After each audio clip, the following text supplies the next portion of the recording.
Kasihan Pak, kami hanya bantu seadanya Pak. Gitu. Jadi kalau tadi disampaikan Pak Husni itu benar sekali. Jadi DTKS, data-data yang disampaikan ini mohon maaf kami bingung. Ini yang bermain, yang menginput, ya, oknum, iki ono apa iki masalahnya.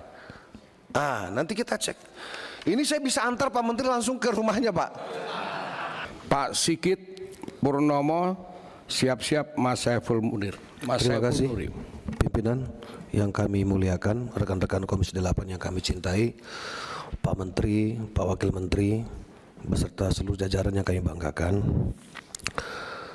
Sebelumnya kami ingin menyampaikan selamat kepada Pak Menteri yang alhamdulillah mendapatkan kepercayaan duduk ya, sebagai menterinya orang-orang yang berkebutuhan di Republik ini, orang-orang duafa, orang susah, orang miskin, orang-orang yang seharusnya mendapatkan hak dari apa yang menjadi komitmen pemerintah terkait dengan pengentasan kemiskinan. Begitu pula senior saya Pak Wamen, selamat. Mudah-mudahan bisa bersinergi dengan Pak Menteri dalam menjalankan tugas-tugas kerja-kerja di Kementerian Sosial. Saya dari fraksi Partai Amanat Nasional ingin menyampaikan apresiasi kepada Pak Menteri beserta seluruh jajaran. Berdasarkan angka yang kami dapati bahwa kemiskinan ekstrim ini turun menjadi 0,83 per Maret 2024 dari 1,12 per Maret 2023. Saya kira ini tidak lepas daripada proses kerja-kerja Kemensos di lapangan dalam rangka memberikan yang terbaik kepada masyarakat kita, khususnya yang membutuhkan gitu.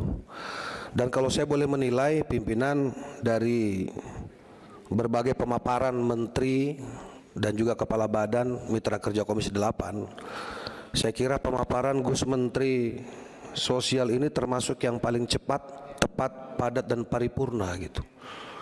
Artinya apa? Beliau ini dengan gaya Jawa Timuran ini tidak berbelit-belit dalam menjelaskan program maupun juga anggaran. Nah, saya kira kita butuh sosok yang seperti ini gitu.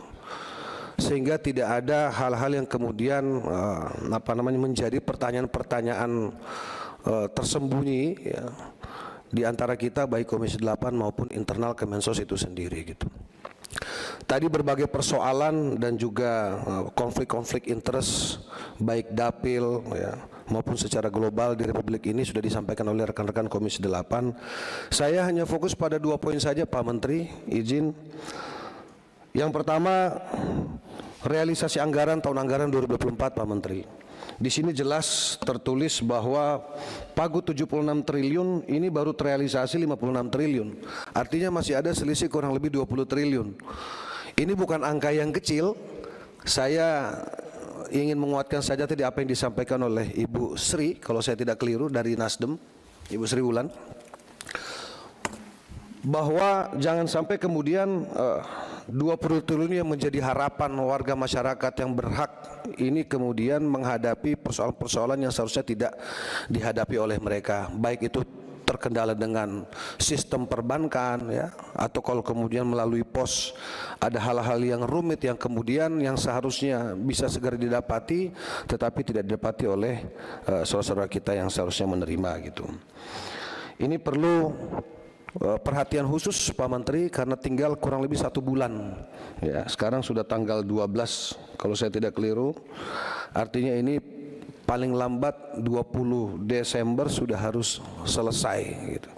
Jadi jangan sampai nanti di lapangan ada lagi persoalan-persoalan yang seharusnya tidak perlu terjadi terkait dengan realisasi anggaran itu sendiri. Yang kedua Pak Menteri, izin pimpinan saya langsung saja karena tadi pimpinan sudah menyampaikan tidak usah berbasa-basi karena banyak sekali yang saya kira kurang lebih template persoalannya mengenai data, verifikasi, validasi dan lain sebagainya. Ini di dapil saya Pak Menteri. Ini ada foto saya, jangan lihat foto saya, ini ada di sebelah saya Pak. Ini anak yang ada di Jakarta Barat Pak Menteri.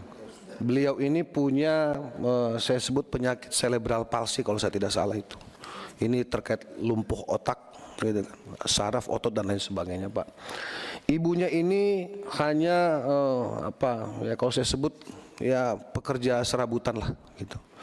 Yang seharusnya ini masuk dalam data penerima bantuan sosial, Pak. Saya tidak paham apakah ini masuk dalam PKH, apakah bantuan beras, apakah bantuan pangan non tunai atau BLT dan lain sebagainya. Tapi intinya satupun bantuan dia tidak dapat gitu. Ini di dapil saya, Pak Menteri. Nah tadi saya menguatkan yang Pak Husni sampaikan tadi. Mudah-mudahan Pak Husni nggak nunjukin foto, karena kalau Pak Husni nunjukin foto bahan saya habis, Pak. Gitu.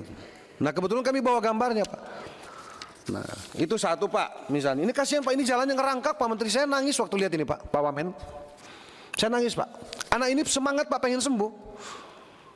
Dia bukan butuh kursi roda, Pak, butuh penyangga kaki itu loh, Pak, untuk berdiri. Karena dia sekarang sedang mengikuti treatment fisioterapi, Pak Menteri. Kasihan, Pak. Kami hanya bantu seadanya, Pak. Gitu. Jadi kalau tadi yang disampaikan Pak Husni itu benar sekali. Jadi DTKS, data-data yang disampaikan ini, mohon maaf kami bingung. Ini yang bermain, yang menginput, ya, oknum. Karena kita tidak bisa bilang ini kesalahan murni kita generalisir ke Kementerian Sosial, Pak. Ini karena melibatkan ada RT, ada RW, ada kelurahan, kecamatan. Mungkin kalau di desa ya perangkat desa gitu.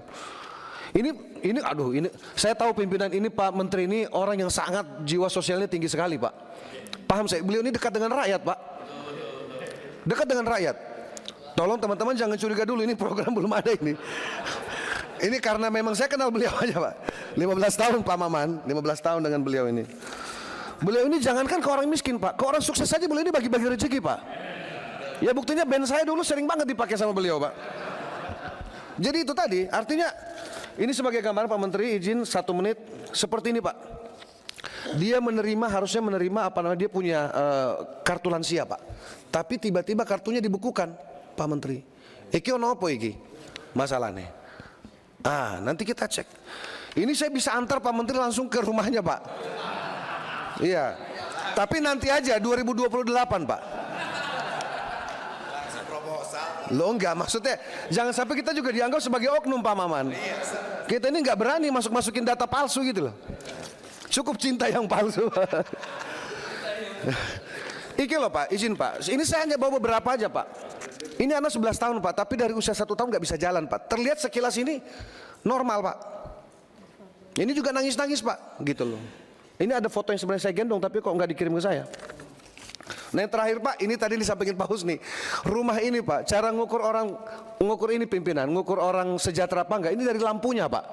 Ini lampunya terang betul, Pak. Tapi ini nerima terus, Pak. Bahkan double-double, Pak Menteri. Bisa diantar juga itu ya? DKI ngasih, kita ngasih, hampir semua ini, Pak. Tapi saya mau tutup namanya, saya nggak enak nanti disangka. Tapi nanti saya laporkan ke Pak Menteri lah kira-kira, atau misalnya direktur yang terkait lah. Nah artinya, Pak, ini terakhir, Pak. Ini, Pak, coba lihat pimpinan rumahnya, Pak. Apalagi yang terbaru, yang viral ini, Pak, yang 13 orang satu rumah itu, Pak. Itu kebetulan di Jakarta kan, Pak. Coba di mana? Di mana kita ini, Pak? Kita punya hati ini, Pak. Kita bicara hari ini data terpadu, data yang mana? Datanya siapa? Ini loh di depan mata kita ini loh, Pak. Tadi Pak Menteri bicara tentang anak jalanan. Mohon maaf, Jakarta ini di jalan masih banyak. Itu harus kemana anak-anak itu gitu. Ada yang penjual bunga pimpinan, ya kan, jual tisu, malah kadang-kadang masak. Nah kalau kemudian ini merupakan bagian daripada modus yang mengarah pada eksploitasi anak, ini Kementerian Sosial punya tanggung jawab moral, Pak, untuk berkoordinasi dengan, saya nggak tahu apakah pemerintah DKI misalnya, pemerintah daerah, dalam hal ini Satpol PP selaku penegak perda dan seterusnya. Tapi tidak mungkin lah kita ini ngajarin Pak Gus Ipul ini berenang, orang beliau ini sudah betul-betul berada di garis rakyat gitu loh, didampingi dengan Pak Wamen yang aktivis sosial. Saya kira ini pasangan yang paling komplit di kementeriannya Pak Prabowo ini, Pak. Ditunjang lagi dengan kerja-kerja para sekjen dan dirjen dan turunannya. Mudah-mudahan Kementerian Sosial ke depan semakin kuat gitu. Nah oleh itu Pak Menteri, pimpinan, sebagai penutup sekali lagi kami ingin menyampaikan terima kasih. Tentu Pak Menteri ini yang ada di kepalanya banyak sekali hal-hal yang harus diselesaikan, Pak. Pada prinsipnya kami dari Partai Amanat Nasional siap berkolaborasi Gusmen, seperti yang dulu saya selalu siap, Pak. Ya. Dan saya kira secara umum Komisi 8 juga siap bersinergi dengan Kementerian Sosial untuk membantu kerja-kerja ini supaya lebih baik. Saya kira itu saja. Terima kasih banyak pimpinan. Wallahul muwaffiq ila aqwamit thoriq. Assalamualaikum warahmatullahi wabarakatuh.